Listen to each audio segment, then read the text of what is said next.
Chapter 19. Arrival and Awakening. I told you he will wake up! He just needs time! Abrian's voice rang around the stone room. G.A. slowly opened his eyes. His body was so heavy, it took an extraordinary amount of effort just to lift his eyelids. Sir, he is still unawake. I think we need to assume the worst, someone else said nearby. G.A. tried to raise his arm, but it felt like someone had tied a lead block to it. Straining his eyes, he could just see what looked like the top of an archway carved into a stone wall. Abrian's hair was visible but blurry. Raising his head was difficult, but G.A. managed to move just enough to recognise Abrian's face, angrily talking to a short, older lady with long, greying hair. Joji? Delilah's voice came from somewhere close to G.A.'s head. Moving his eyes to the furthest corner of his vision, he saw the top of Delilah's head next to him. G.A.! Suddenly her arms were around him, and she was sobbing into his chest. Abrian and the short lady noticed and hurried over. Well, blow me down with a breath, the lady said, folding her arms with a surprised look on her face. You weren't joking when you said your friend was durable. Delilah kept crying into G.A.'s chest, her breathing ragged and harsh. I didn't think you'd wake up, Delilah hiccuped. Breathe, child. I don't want another patient on my hands, the lady said. Would you let up? She thought the love of her life had died, Abrian retorted. The lady sighed and bustled out, muttering about furry-tailed foreigners. G.A.! cried a squeaky voice as Annie slung her arms around his head. Hono, Gina, Dominator and Morphea followed and stood around him. G.A. had never seen them look so relieved. Delilah's hair was strewn over his face, and G.A. realised he could feel it, so cool and soft. He took a breath, feeling the air filling up his lungs. Then he took another and another. There was a warm, thumping feeling inside his chest. Delilah leant her forehead against his, and he shut his eyes as his tears fell onto his shaking smile. Hello, Mogra. Abrian sat back against the wall as the others crowded around G.A. Hono sat beside him, shaking his head in disbelief. Aluiciuses. They're far too strange. Annie and Dominator were enraptured with G.A.'s feet. He couldn't feel his toes yet, or indeed even wiggle them. Don't you dare, warned Morphea, before they started experimenting to see how much he could feel. You don't break the toes of someone who single-handedly stopped the rain. What? Said G.A., blinking as Morphea swam into focus, standing at the end of what he realised was his bed. You disappeared into the sea with the potion poison... Oh, for goodness sake, the magic potion! And then the water sort of expanded, then exploded. It destroyed the ship, threw us all overboard. We knew you must have done something. The ship was destroyed. Blasted to smithereens, nodded Abrian. We had to stay afloat on the wreckage for I don't know how long. I remember feeling so tired, and poor little Pippa was getting dangerously cold. The rest of us were cold too, Abrian, remarked Hono. Pippa is more loved than any of us, and we know it, said Abrian, scratching the dragon under her chin as she rested on top of Gina's head. Anyway, Dominator cut in loudly. Eventually, one morning we saw these strange shapes on the horizon. Turned out they were ships, 3 of them, and they'd come looking for us. Turns out those snowmen really did want those dresses back. They'd been on our trail ever since, said Abrian. If it wasn't for them, we wouldn't have been rescued so easily, since they're so strong. They were in the first ship. The second was from Maemia's island, and the third belonged to me. A woman was standing in the doorway, dressed in deep magenta embroidered in gold. A circlet of stars made of what looked like crystal was strung about her head, entwined in her long auburn hair. There remains a most significant meeting that has long been delayed. I sent my ship to find His Highness Prince Tepid when he failed to meet my emissaries in Nausea. It appears he has had quite the adventure. She looked at them all, and her eyes twinkled. I am very pleased to see the missing member of your party has finally awoken. As are we, Your Majesty, said Morphea, ducking her head in a bow and elbowing Dominator to do the same. Thank you again for staying your ship to find him. I believe your gratitude is slightly misplaced. After all, it was your Norsian sailors who proved such useful navigators. Bligh and Seaward? Said G.A. amazed. And Masters Haidur and Morland, said the woman. My ship came across them traversing the topmost seas. When we explained the reason for our journey, they became our guides. It was most fortunate for all of you that they did.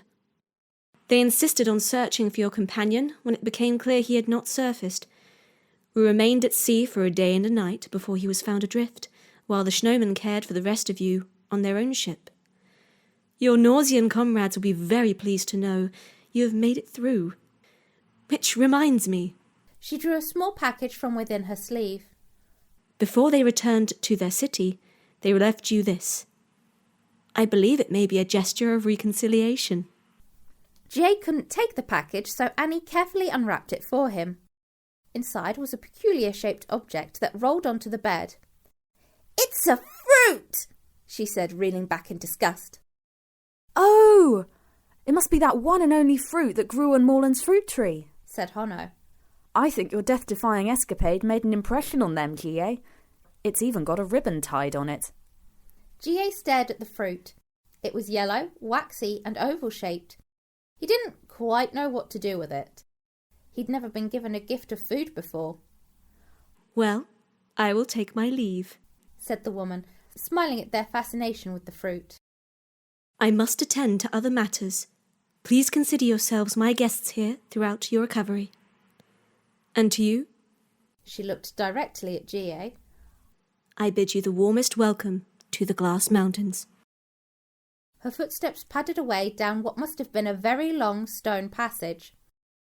The Glass Mountains. They had been brought back to their own land. Well, not quite, but it was close enough. G.A. had so many questions, but he found he was drowsy again. They could wait. "How come we didn't get a present? We nearly died too," mumbled Dominator, as everyone left G.A. and Delilah in peace and headed out of the room into the passage. "Not as much as G.A., reasoned Honno. "Actually, there is a note addressed to the Anti-Tepid Revolution," said Annie, pulling a piece of parchment out of the wrapping still clutched in her hand. Standing under a lamp, Abram unfolded it as the others peered over his shoulder. Written inside was a single line. "You're still in range." The land of the Glass Mountains was like nothing any of them had encountered on their travels. After their rescue and the Snowmen had returned to Snoema, the ATR were brought in wide, shallow boats steered by long poles up a canal system that climbed from the sea through the mountains. At their heart, rough rock gave way to stone masonry. Buildings carved out of the rock combined with timber-framed structures with a proud, gated citadel in the centre. Everywhere rang with the sound of wind chimes, and nearly all the people appeared to have auburn hair. None of the Felnotians noticed this much at first. After their rescue, they were all weak from exhaustion, but after several days they each began to mend. Delilah had barely left G.A.'s side while she waited anxiously for him to wake up. When she did give in to sleep, her vigil was taken over by E.A., who sat for long hours beside his brother's bed, staring into nothingness. He was asleep when G.A. finally surfaced and missed the happy reunion with the others. As soon as he heard the news his brother was awake, he ran the length of the long, low halls that filled the mountain palace they were housed in. He almost missed the door and hit the wrong room, but he finally skidded to a halt in time to see his brother grinning sheepishly at him. All E.A. could do, through all the tiredness, confusion and emotions built up over so many long weeks, was lean on the doorframe. "Should have known you'd find a way somehow," he said. G.A. would have shrugged if he could. He desperately wanted to tell his brother that he didn't feel any resentment towards him for telling him about his ghostly fate. If E.A. hadn't, G.A. might have carried on unawares, continuing to forget what it meant to be alive. He hoped his smile would say enough for now, and he got the feeling E.A. understood. There was a long pause. "You know, this won't do," said E.A. at last, and for a fleeting moment G.A. felt worried. "Now you're solid and alive, we're almost identical again. G.A. grinned, embarrassed but pleased. "I'm still the better-looking twin," he replied. They were interrupted by a knock at the door, and a small physician walked in. He had been observing G.A. since he arrived, under strict orders from the Queen. He sat next to G.A. in his bed and picked up his arm to examine his fingers. G.A. watched curiously. "So, how long do you think he'll be like this?" E.A. asked. "Well, his body has gone through a process called recalcification. First case I've ever seen," the physician replied. "You see, I think ghosts aren't able to form bones on their own. There has to be something to make it happen. In this case, an extreme surge of magic did it, I suppose. I'm not sure why you thought going down there in the state you were in was a good idea." He glanced at G.A. "Oh, well, you see," G.A. started. "It reminds me of a good friend. I don't know why she thought it was a good idea, but she decided to go climbing with a broken wrist. As you can imagine, it's rather difficult to go climbing with a broken wrist, even with magic as strong as hers. She's really quite good, you know, strongest user of magic on the mountain. Or at least she was until she went climbing and fell. Now both wrists are..." The physician stopped mid-sentence when he noticed E.A.'s confused and concerned face. What was I talking about?" The physician added. "How long will the recalcification take?" E.A. asked cautiously, not wanting the physician to talk for much longer. "Oh, I don't know," the physician replied chirpily. "I've never treated a ghost who has been brought back to life before. You'll need somebody with far more imagination." If G.A. was capable of groaning, or better still disappearing, he would have done so gladly. "Hey, G.A., is Annie in?" Dominator said, popping his head around the door before seeing the physician. "Nope, nobody nope," he blurted and retreated quickly. "Nice chap, isn't he?" the physician twittered. E.A. was horrified someone could outtalk Dominator to the point he would actively avoid them. G.A. was more concerned about how much his blood hurt. Tepid stood beside an open window, looking out across the clouded vista beneath it. A tiny vase stood on the sill, filled with glass flowers. They clinked gently as a chilly breeze brushed past their petals. He shut his eyes as footsteps approached and held his breath for a moment. The woman dressed in magenta stopped, and he turned to face her. She bowed her head, and he did likewise. "So, you've arrived at last, Your Highness," she said as she looked up at him. "It would appear so, Your Majesty," Tepid replied. "Peony, please. I would like to be addressed by my name in my kingdom," said the woman. Tepid bowed again. "Apologies, my Queen Peony." She smiled briefly, though her eyes remained grave. "This time had to come. It could not be avoided any longer. I had hoped you would understand." Tepid held her gaze, steeling himself. "Yes, I suppose it could not." The woman dipped her eyes low for a moment. "How long has it been now, since she died?" 4 years, plus the first half of the 5th, said Tepid, quietly. "Only 4. Peony raised her eyes to Tepid. They were piercingly blue and unblinking. Tepid stayed perfectly still. The flower petals chimed gently in the breeze. "You'd walk these corridors and laugh together, you and my daughter," said Peony at last, her eyes flitting up and down the passage. "Do you remember how she looked at you?" "She could make you feel like everything you did brought her happiness," said Tepid after a moment. "As if you were so special, so important to her. And her smile was so warm." He stopped, his brow furrowed. Peony watched him closely. "She was so clever, so good at making people help her," she said. "Her name. Do you remember her name?" "Roisin, after the flowers that grew in the courtyard," Tepid murmured. He looked pained. "That's what it was. But she's dead," he said abruptly. "The name Roisin died with her." Hidden in his sleeve, his fist tightened as he fought for courage. "And I believe that is for the best," he added. Peony's blue eyes shone for a moment. Then she let her shoulders relax as she took a deep breath. "You've come a very long way. I'm very pleased."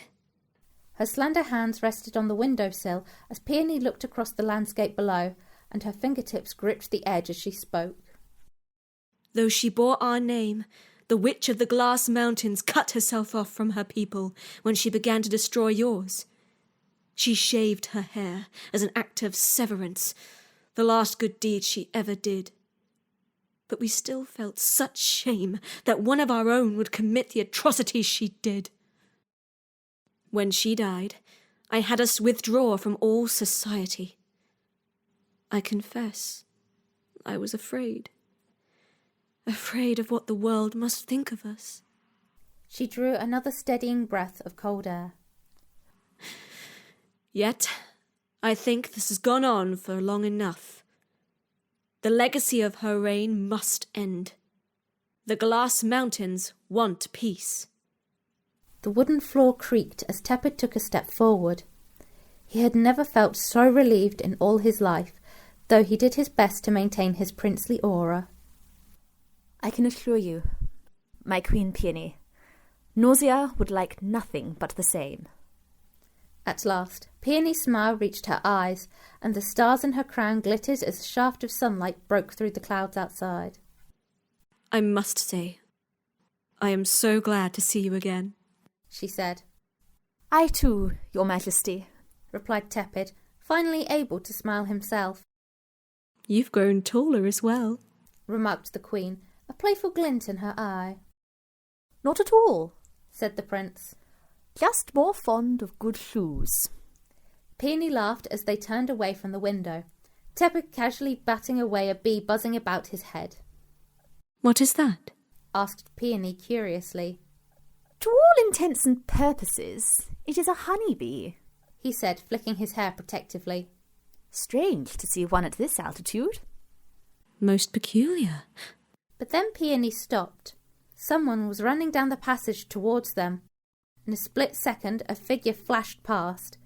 Tepid caught a glimpse of a bandaged Failed Notion tail as EA fled down the corridor, skidded on the corner, and almost fell. "Failed Notions do run around quite a lot," remarked Tepid, looking a little confused. "Must be something to do with being cooped up on a ship for so long. Although I do believe that passage leads to a balcony," he called after the rapidly retreating figure.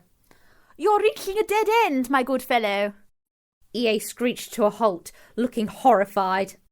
Before Tepid or Peony could comment further, another set of footsteps pattered towards them. A second person emerged at the entrance to the passage. They were dressed in foreign clothes, had fine silver hair, and wore a very nervous expression. "Oh!" They stopped short at the sight of the two rulers and quickly bowed. "Your Majesties, I'm terribly sorry for intruding upon your significant meeting.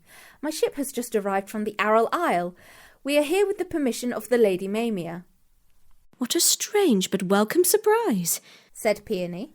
"I was informed the ship belonging to the Lady Maemia had returned to its island. Surely you haven't come to deliver more Failed Notions plucked from the sea?" "Forgive me, Your Majesty," panted the Aral Islander, "but we were never sent to retrieve the Failed Notions. What we were searching for couldn't be found in the wreckage. When we returned to our home empty-handed, He trembled. "We were sent directly to you. Please know we intended to come as peacefully and calmly as possible," he added loudly, glancing over his shoulder with wide eyes. "But she insisted on travelling with us, and now the situation is out of our control." "She?" repeated Peony. "The Lady Maemia?" The Aral Islander shook their head miserably as a shadow appeared behind him. With a swirl of flowing robes, it filled the entrance to the passage. The whole space darkened as if deep clouds had bloomed over the sky. A pair of golden eyes, glinting with fury, shone from the gloom as the Archivist stepped forwards. "Madam Archivist," said Tepid politely, "how can we be of assistance?" "I have not come to speak to you," I have come to retrieve an overdue book, said the Archivist, glowering down the passage at EA. Please, my lady, pleaded the Aral Islander. We're in civil company. Where is the book? Demanded the Archivist, sweeping down the passage. EA backed away, all the fur on his tail standing on end. Return it to me this instant. Oh dear, this seems to be a pickle, said Tepid as the Archivist bore down upon EA. Could you elaborate, EA?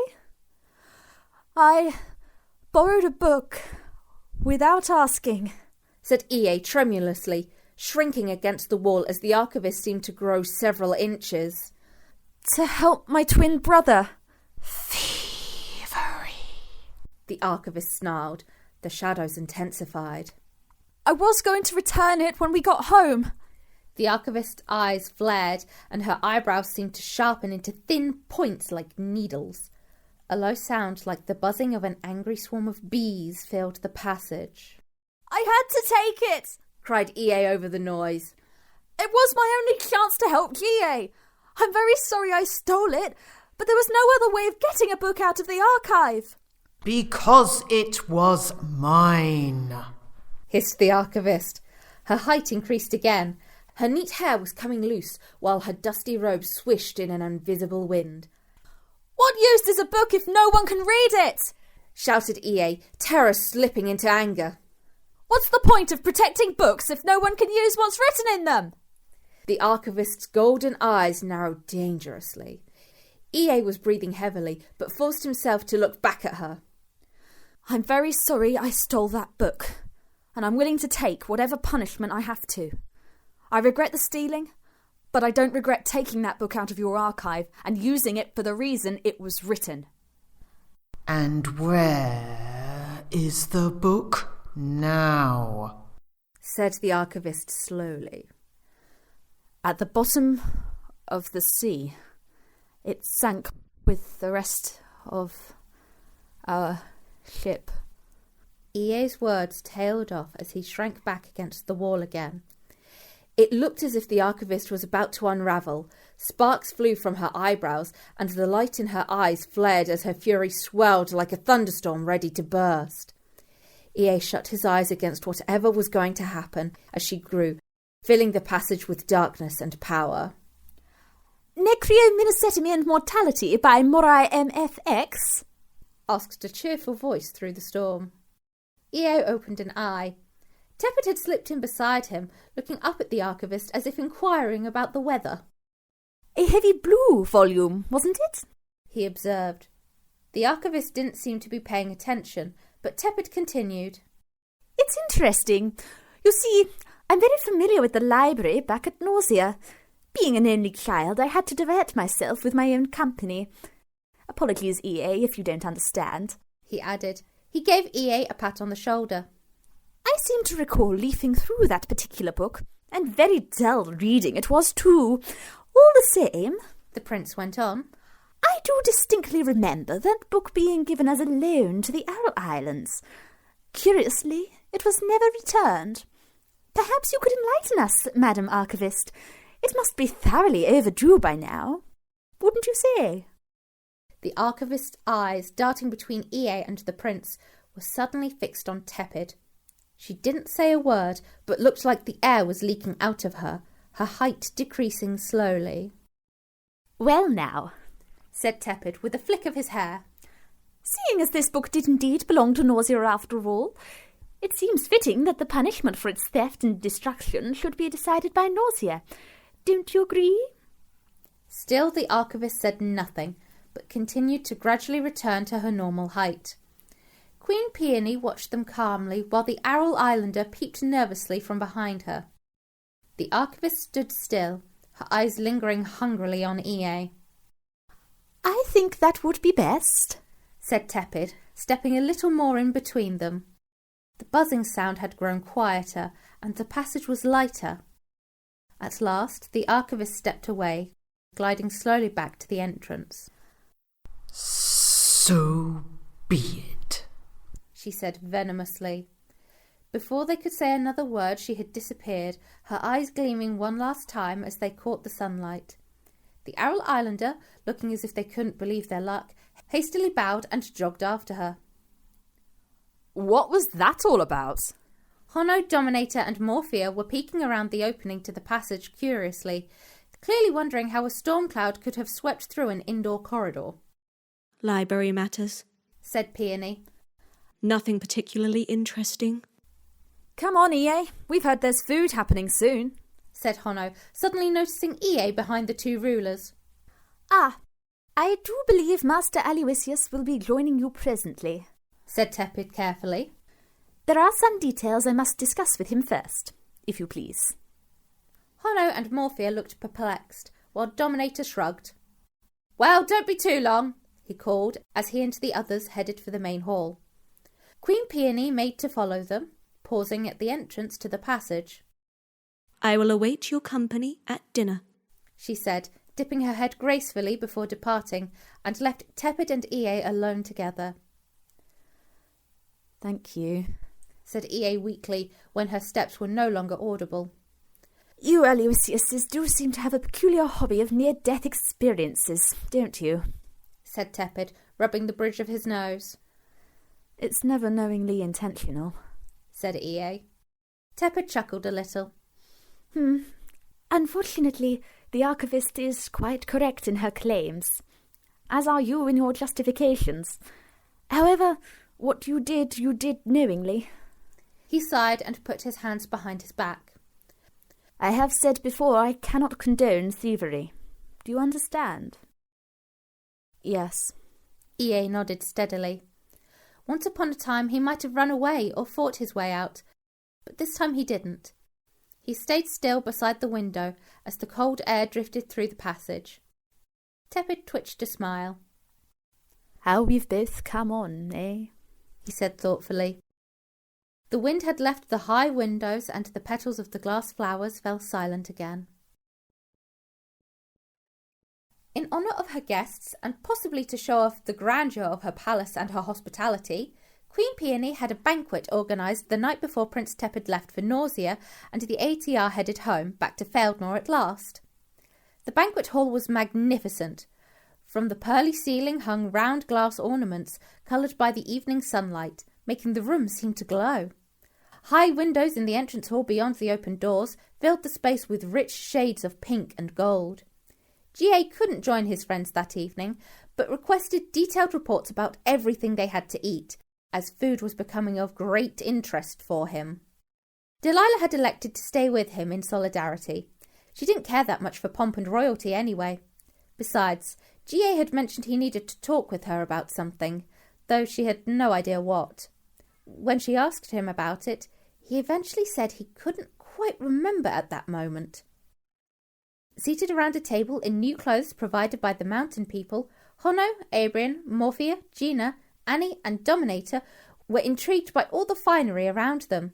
Courtiers, nobles and other more obscure varieties of important people, all with auburn hair and glittering raiment, murmured pleasantly to each other. A lot of them were too shy to speak to the Feld notions, but they had all heard the strange stories about the sea, the rain and a ghost. The ATR couldn't help feeling a little pleased as they stared at the wonderful glassworks around them. Some time to decompress was sorely needed for all of them. It was so nice to be feeling well, to be in this beautiful place, and better still, to have the promise of home in the morning. All of them, that is, except for Annie. She was becoming uncharacteristically quiet the longer they stayed in the mountains. That evening, all the light and chatter was making her head spin. Annie wasn't used to the heaviness of the incense and the smells of the unfamiliar, fragrant plants around her. What she was used to, though, was food. On all the tables were plates piled high with exquisite foods. It all smelt so good.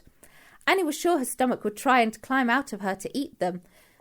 Maybe it was a good thing she was struggling to breathe a little, as the blocked passageways kept her stomach from escaping. Coughing a little, she felt a warm hand on her shoulder. Struggling, dear? Annie coughed again and nodded at the grey-clothed figure next to her. The woman looked like one of Queen Peony's ladies-in-waiting, who were dotted around the hall. May I aid you? My grandson struggles with the strong smells too. Yes, please, Annie croaked at the nice lady.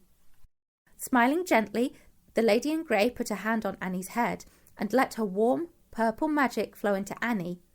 It was gentle and calming. Annie soon felt her lungs open again, and the tight sensation in her throat left her. Thank you. That really helped, Annie said, smiling at the lady. Her stomach growled as if to thank her too. Remembering how hungry she was, Annie found herself filling her mouth with the food. It tasted so much nicer than anything she'd eaten on the ship. The grey lady smiled. Annie caught her eye and paused. Should I be waiting? She asked, her cheeks bulging. Well, the rest of us usually wait for Her Majesty before we begin eating, but you're an honoured guest, so I'm sure you'll be all right. Just like her magic, the lady's voice was gentle and warm, making Annie feel safe. She didn't feel unsafe before. She was with Dominator and her friends after all. But something about this lady helped her feel more at ease. Swinging her legs happily, Annie suddenly noticed a pair of handmaidens by one of the doors. They were both in long, dark grey dresses and had their hair pinned up and pulled back from their faces. What really caught Annie's attention, though, were their smirks and stares. She wasn't used to being stared at like that. Annie began to fidget. Maybe she had snot on her face or her pigtails were wonky. But looking in the mirror-like plates in front of her, she could see that wasn't the case. Was it something else wrong with her? Looking back at the maidens, she could see them talking to each other, but could only make a few words out. Fat. Eats so much. Doesn't care how she looks. So fat. Heart attack. Annie felt something warm on her hands. She realised she was scratching the back of her left hand and had started drawing blood. She didn't even know why she was doing it. The lady in grey held her wrist and purple magic flowed onto Annie's wounds, healing them. Annie blinked away hot tears. Don't worry, my dear, the lady said. I'll look after you. Annie's head felt fuzzy, as if her comment reminded her of something she had forgotten a long time ago. All rise for the Queen, someone said loudly. Annie couldn't see the person speaking, so she assumed their voice came from somewhere in the open space above them. As she strode in, Annie could get a better look at Queen Peony in her full royal splendour. She was tall and slender, and seemed to embody everything the Glass Mountain stood for, namely purity and grace. Her flowing robes and ornate headpiece, although drawing inspiration from aspects of the local dress, were clearly a cut above. The decorations on her gleamed in the lights, giving her an ethereal look. As soon as the Queen sat down, the doors where the handmaidens stood flew open, and a flurry of servants and attendants appeared. They carried glass pitchers of fermented drinks and fizzy pink liquids. The grey lady waved one over and poured a glass of fermented drink for Annie. The attendee looked a little sceptical, but the lady ignored them. Here, this will warm you and calm you down, she said to Annie. The purple-green coloured liquid swirled in the ornate glass. Annie found herself more interested in staring at it than drinking it. Nope, Adrian said loudly, before snatching the glass out of Annie's hands and handing her a fizzy drink instead. That was rather rude, the lady said lightly, glaring at Adrian, who sat across from Annie. He had been trying to convince Pippa eating fish bones in polite company was not correct behaviour when he spotted the drink in her hand. Yes, but I have to look after Annie after dinner, and she's bad enough if you give her cake. I don't need her to get drunk on magic either, Adrian said, as he held Pippa firmly so she didn't fly off to find the kitchens. While you make a fair point, you could still be... It's all right, Annie said to the lady. He's just looking out for me, and I don't want to cause him any more trouble. The lady could tell something still bothered Annie. She shot a glare at the handmaidens on her behalf, who suddenly found the ceiling extremely interesting. Sipping her drink, Annie suddenly noticed that everyone else had started eating. Or so she thought until she looked carefully at one of the mountain people. Their eyes were closed and magic flowed from them to the food. The longer Annie watched, the less colour was in the food. Picking up her knife and fork, Annie began to cut her food into very small pieces and ate tiny amounts at a time. Is everything all right, child? The lady asked. I was wondering, Annie began. How are they doing that? The lady followed Annie's gaze and made a noise of understanding. It's a special magic we use here. It allows us to absorb the pure essence of the food without having to actually eat it. Why do they do that? Well, it allows us to stay pure and avoid putting anything unnecessary into our bodies, like fat, to keep us healthy. Annie stared at the plate in front of her. Can I learn to do it? She asked brightly. The lady blinked in surprise and stared back at her. Why would you need to, dear? Because I don't want to be fat, Annie said. Abrian and Dominator's heads nearly flew off their necks as they quickly turned to face her. They'd never heard Annie talk like this before. Why do you think that? Abrian said, clearly struggling to keep his voice even. It's that... Annie found it difficult to get the words out of her mouth. Is it because of what those two were saying just now? The lady asked gently, indicating the handmaidens as she placed a hand on Annie's. Annie silently nodded. Dominator's hand shook as he struggled to keep his magic from spilling out. Oh, my dear, they're just being petty and horrible. You're beautiful, and even if you were a larger size, that wouldn't change. You don't need to deprive yourself of anything just because someone else thinks you should. Dominator managed to catch the lady's attention and mouthed, "Who?" at her. I promise you, dear, the lady said to Annie while holding eye contact with Dominator. Those women standing by the door are telling lies and being malicious for no reason. Let's just enjoy the food. Dominator pushed himself out of his seat and marched over to the door. Abrian followed him while Pippa took the opportunity to steal tidbits from his plate. Thank you, Isoletto, Annie said, wiping her eyes, unaware that Dominator and Abrian were now confronting the handmaidens, or that she had just said the lady's name. How did you... You did what to our guest? The Queen's voice ran out over the feast. Annie quickly turned in time to see the handmaidens kneeling before Queen Peony, begging for forgiveness. I'm not the one you've offended, the Queen hissed. By now she had the attention of everyone in the room. Annie shifted in her seat uncomfortably. I'm not hungry anymore, she mumbled as she jumped out of her seat and ran from the room. Annie knew she was somewhere in the citadel, but her rumbling stomach and fuzzy head made it hard for her to say exactly where. Sitting on the floor against a wall, Annie pulled her knees into her chest. She'd felt miserable most of the time she'd been in the mountains, but she didn't know why. Physically, she felt strange too, but had assumed that was exhaustion from the adventure. I say, where are you going? Was that Tepid she could hear? She hadn't heard him speak like that before. Looking around, she couldn't see him, but one of the doors down the corridor was slightly open. Away from you and your silly counsellors, a female voice said sharply. The voices echoed like whispers in the wind, and he didn't like listening in on shouting conversations, but she didn't have much of a choice with how she was feeling right now. I'm sorry, I know they can be a bit much. It's not them that's the problem. Then what is? I'm trying to understand, really I am. Get this into your head. I don't want you around those other women. What?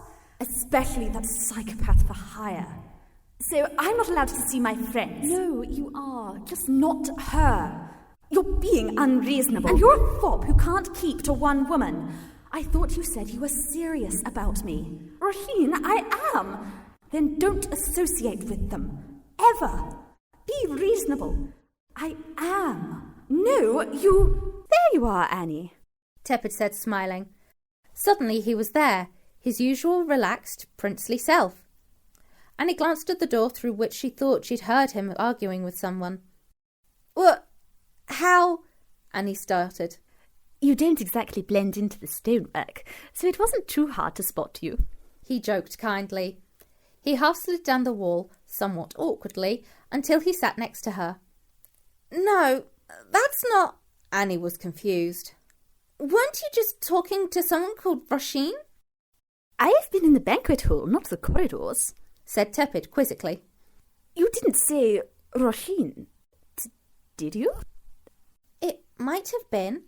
One of them sounded just like you. Annie blinked. Maybe it was someone else having an argument then. She's here!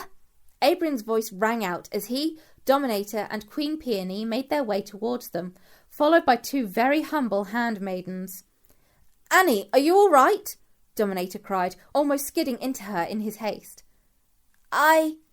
She's clearly not after that incident, Abrian said, glaring at the handmaidens who peeped sheepishly from behind the Queen. No, Abrian, Maybe you should listen to Annie about how Annie feels, Tepid said, tapping his finger on his folded arms. He was beginning to feel quite bemused at the number of emotional failed notions he'd dealt with that day. Dominator and Abrian turned to look at Annie.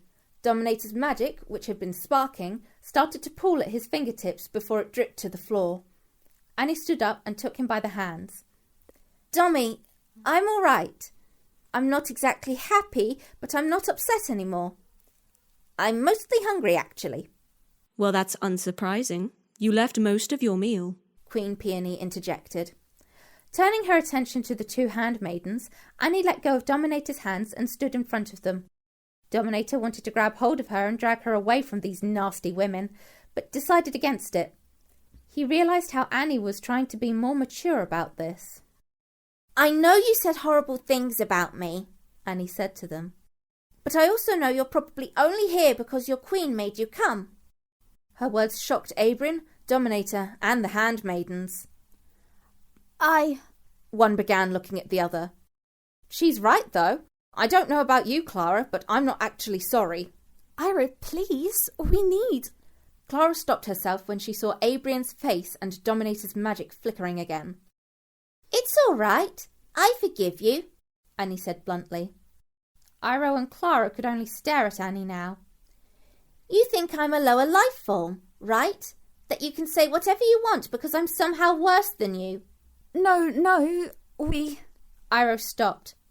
Something in Annie suddenly looked darker and a lot more frightening. Even Abrian was becoming concerned. Don't deny it. That's the only reason someone in your position would dare to be so cruel, Annie said, smiling. Her eyes suddenly flashed with a pink light. I think that's quite enough, Abrian said, placing a hand on Annie's shoulder. Tepid stayed silent. Something in her words reminded him far too much of someone else. Let's get some food in you. You'll feel better then. Abrian gave Annie a little tug. Slowly she turned and walked with him back to the banqueting hall. You two are dismissed. We'll talk later, Queen Peony said to Iro and Clara. The two handmaidens practically sprinted down the hall away from the group. Why don't you go and get some refreshment too, young prince? Tepid said, recovering himself and standing up again. Looking annoyed and confused, Dominator wandered off after his friends. They certainly are a lively bunch, your failed notion friends, Queen Peony said. You haven't seen the half of it, Tepid half chuckled. I think we should also return to the banqueting hall.